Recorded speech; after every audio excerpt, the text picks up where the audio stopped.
Você pode ser a personalidade do ano pelo que você representa de deletério, de negativo, que é o caso do Trump, né? O Trump é hoje uma ameaça planetária, ameaça ao meio ambiente, ameaça à estabilidade democrática. é, E o retorno do Trump à Casa Branca, de fato, é impressionante, né?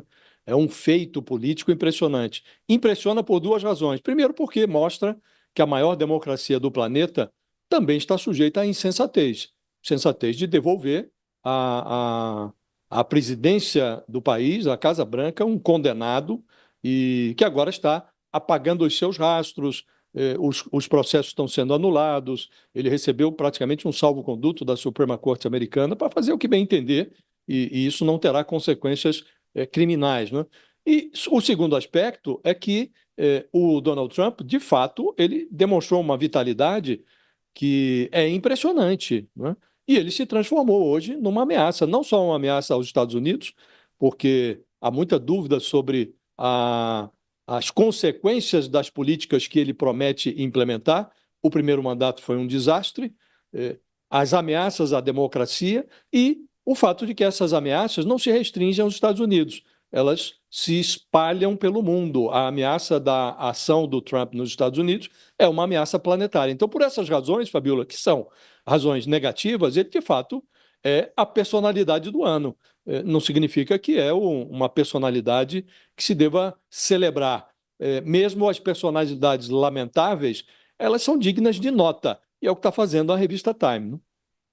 E para você, Sakamoto, o que representa Trump na capa da Time, personalidade de 2024? Acho que o primeiro é o que o José falou, né, Fabíola? Primeiro, a Time, a gente vê muita gente celebrando essas listas, né? Olha só, a própria Time se rendeu dizendo que o Trump, ele é o melhor cara do mundo. Ai, gente, como é ruim.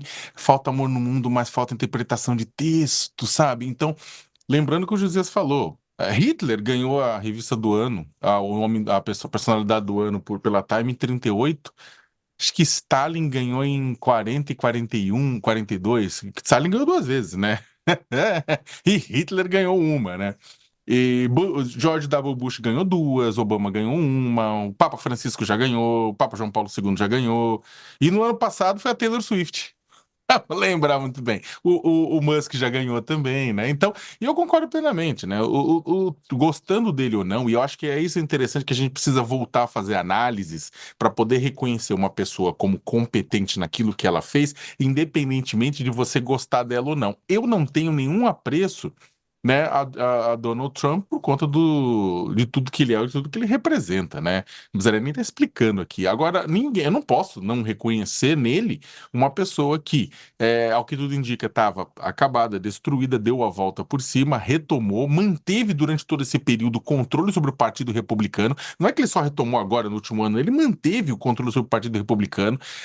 Basicamente, os candidatos a governo, a Câmara, Senado, iam tomar a bênção do Trump. Ele conseguiu substituir. Hoje o Partido Republicano está à sua imagem e semelhança, né? Ele conseguiu reverter a estrutura de votação nos Estados Unidos, né? Você vai pegar como é que é a votação, regiões que eram eminentemente democratas, principalmente unindo classes de trabalhadores, né?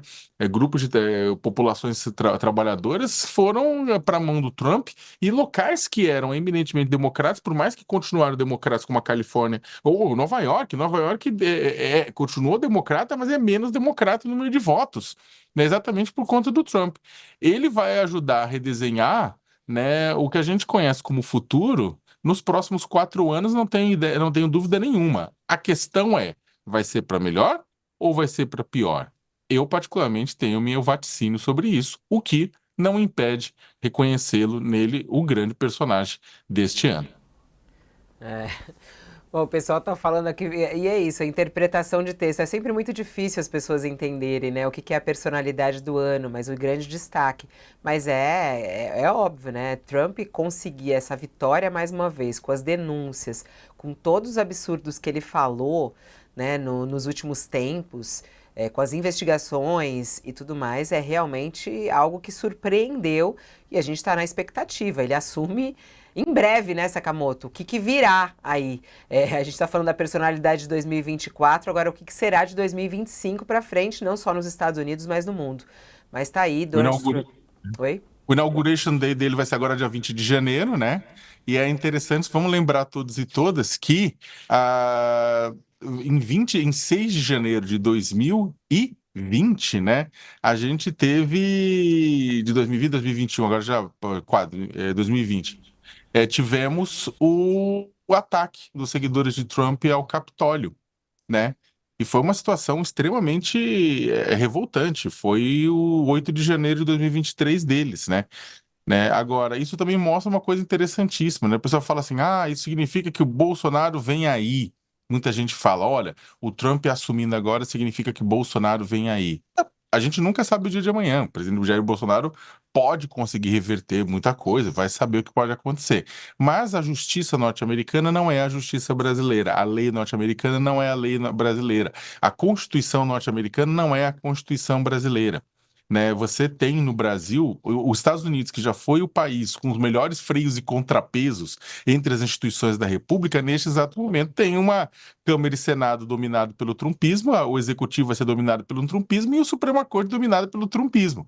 Né? Então você tem os três poderes falando a mesma língua, que é a língua que sai da boca de Trump. Né? No Brasil, você teve freios e contrapesos. O Supremo Tribunal Federal, o Tribunal Superior Eleitoral, uma parte do Congresso Nacional, sociedade civil, ajudaram, uma parte das Forças Armadas, a própria comunidade internacional foram fundamentais para que não houvesse golpe de Estado. E por aqui houve já punição, sim. Não há justiça eleitoral nos Estados Unidos, há justiça eleitoral em outros países, como no Brasil.